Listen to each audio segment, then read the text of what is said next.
Hello, fellow wealth builders, and welcome back to the TruFinancials channel. My name, of course, is Dennis, and today we're going to be talking about how to budget when you're broke. Really quick though, if you are new to this channel, I do like to talk a lot about personal finance, investing, and retirement. So if you're interested in any one or all those subjects, definitely consider subscribing today, and don't forget to hit that little bell icon to get notifications when new videos do come up. All right, now before we actually get into the budget portion of the video, I did want to kind of talk a little bit about the actual process of being broke. To me, I personally believe that being broke is more of a state of mind, and what's going on is that we're kind of living above our means. So, in that regard, we kind of want to see, what's going on with our behaviors, because I personally believe that a lot of our financial decisions are based off behaviors more so than numbers. Because if it was all about numbers, then we would kind of not put ourselves in the predicaments that we typically can put ourselves into. So what I would highly encourage is that when we kind of go over all these numbers, when you start plugging everything in, start looking at more of the behavior bases versus in just the numbers. So the numbers will help us kind of determine maybe where like our overspending is and where all our money is going. But a lot of it's going to dictate on you, telling yourself like, hey, I want to have something better than what it is I'm getting instantaneously, wanting to put money aside instead of spending it all right away. So with that in mind, what I would encourage too is with the budget that we're going to kind of be putting together is get the numbers from the month prior for whenever you're watching this. So that way you can actually put it all in and just see what you overspent on for the last month. And we'll kind of go into it a little bit more here in the budget. So let's get into it. Okay, so here at the budget, which by the way, I'll put a link in the description box down below. If you'd like to get a hold of this budget template, you can go ahead and download it onto your computer and then start editing at your own will.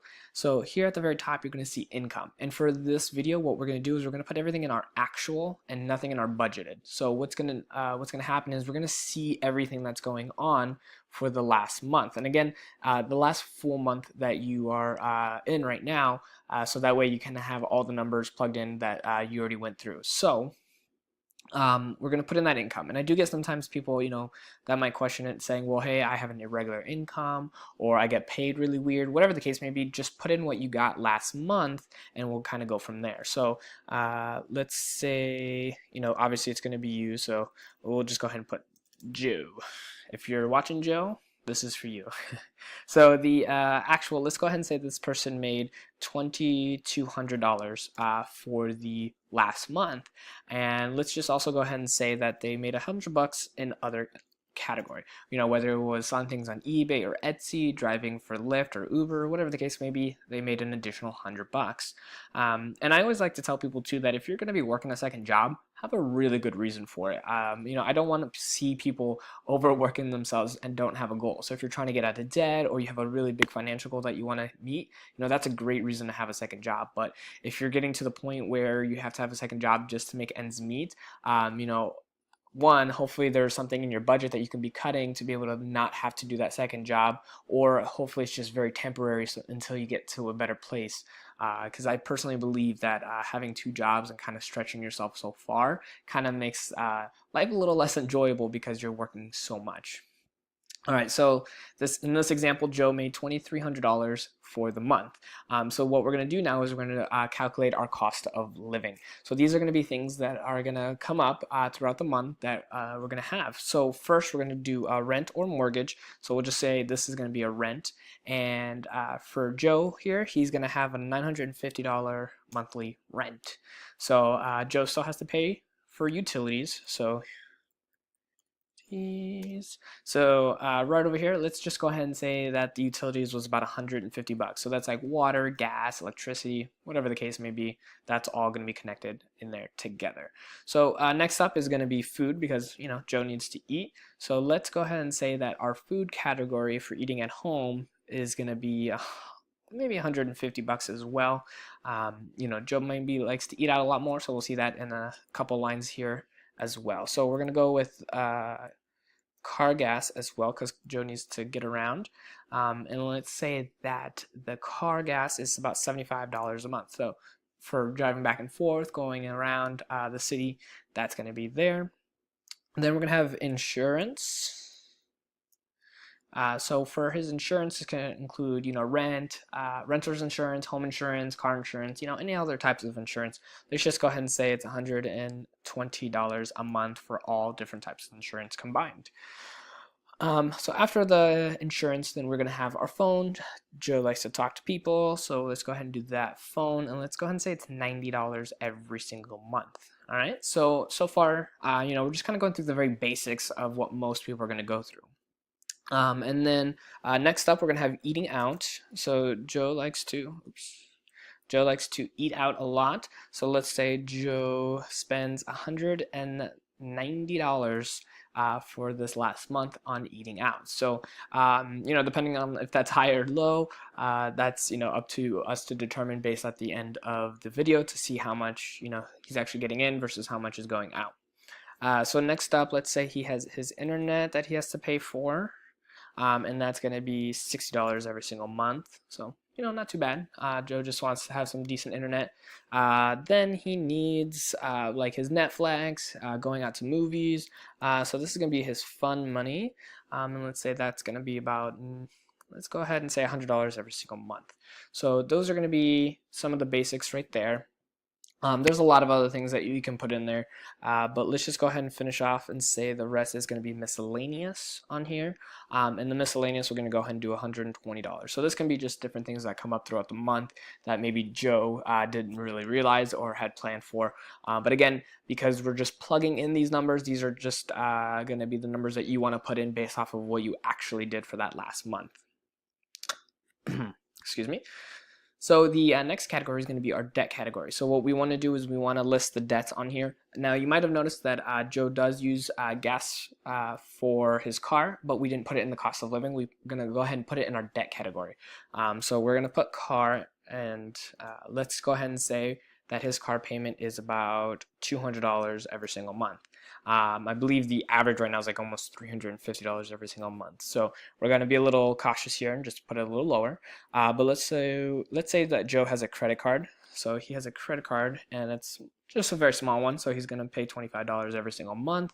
Let's say he has a con loan or consolidation loan, but I like to call them con loans. Let's go ahead and say that one's going to be $100 a month that he has to pay. And then he also has a student loan. And let's go ahead and add that in there. So let's say his student loan is going to be $250 every single month as well.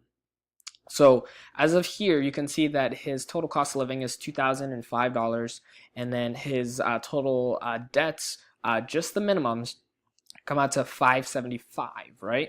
So then what ends up happening is down here we have a little section called total cash flow, and so this is all his income coming in, and this is all his expenditures going out. And over here you're going to see a net, and on the net we're going to see a negative $280. So from this example, Joe is actually living well above his means, which means that he is overspending the amount of money that he gets in every single month. Now, if you have a type of job where certain months you're making more and other months you're making less, if you have money set aside to prepare for those low times, that's fine. But for most people, you're going to be getting paid the same amount every single month, and so this negative means that we're living above our means. So what's going to be the thing that you want to do in this type of situation is you're going to want to start looking at your cost of living. This is where you have the most flexibility with what you can do, because a lot of the minimums on your debts you don't have any control over. Those you have to pay.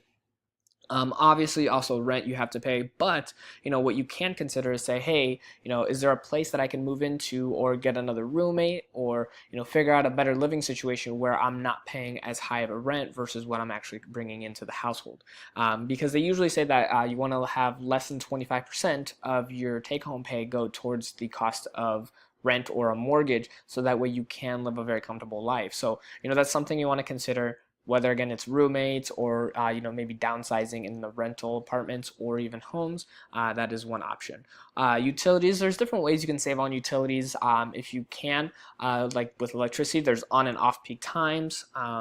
Groceries, there's a lot of different ways you can save with groceries, but the biggest one that most people will end up having, and I feel like I was being a little generous, was the eating out budget. A lot of times people tend to eat out at restaurants, fast food almost every single day, and I guarantee you that if you add up the different amounts of food that you or the different amount of restaurants that you went to for that last month, it is probably quite high.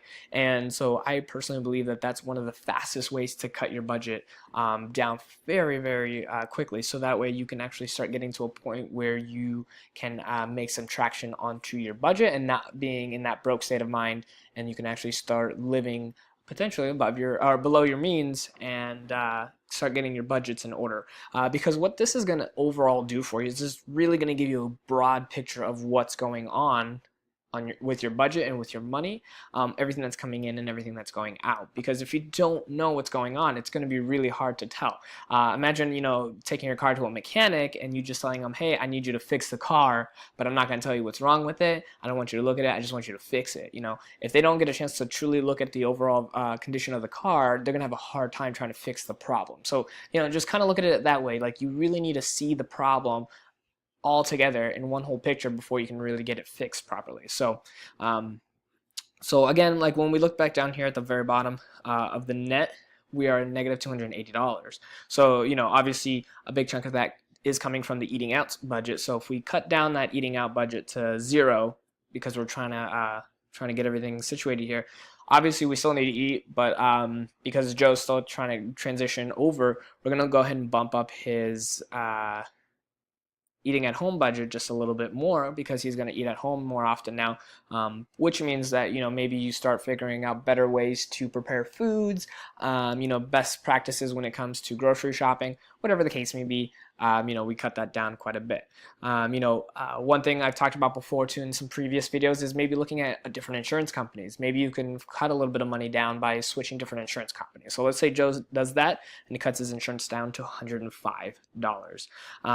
We're going to go ahead and also look at his fund money and say, okay, well, can I have a lot of fun temporarily while I'm trying to get out of this mess that I put myself in? Well, maybe not. Maybe for a short time we cut that down even more. So let's say Joe's like, okay, you know what? I'm only going to have half as much of the fun, and then that way I can get a little bit more on track.